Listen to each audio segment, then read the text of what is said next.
Looking for a TV show recommendation? All Things Taj has got you covered. Hurricane Katrina: Race Against Time. This is currently streaming over on the Hulu, Disney Plus, or National Geographic app, and you have to add this to your watch list. If you've been on my page for a while, you know every year in August, around the anniversary of Hurricane Katrina, I try to share some of my favorite documentaries of all times, and this one has been added to that list.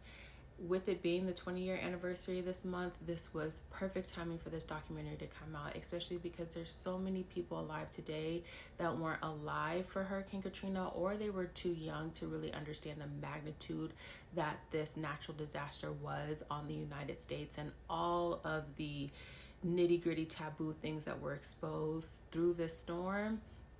And this documentary does a fantabulous job of displaying that in a respectful way, but also making it bright and well known and not trying to push it underneath the rug. So a little bit of background about this.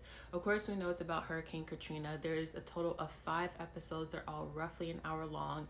And it starts from just, the day and a half before the storm, all the way through the recovery efforts and what New Orleans is like present day, and how those that rode out the storm or were in New Orleans during the time, where they are today.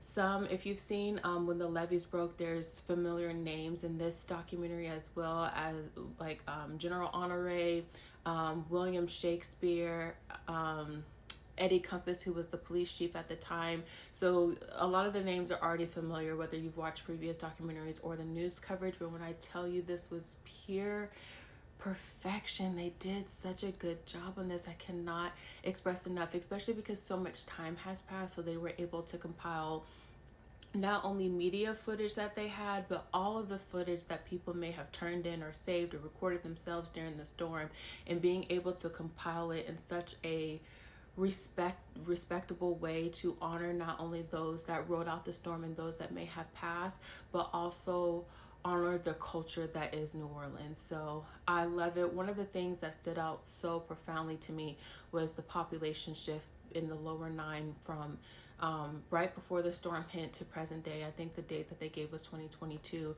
They lost more than 10,000 people. 10,000 people didn't come back, whether they perished during the storm or they just decided that they couldn't deal with, coming back and having to relive that trauma. So I'm gonna stop rambling. You got to add this to your watch list. If you've seen it, comment down below and let me know your thoughts.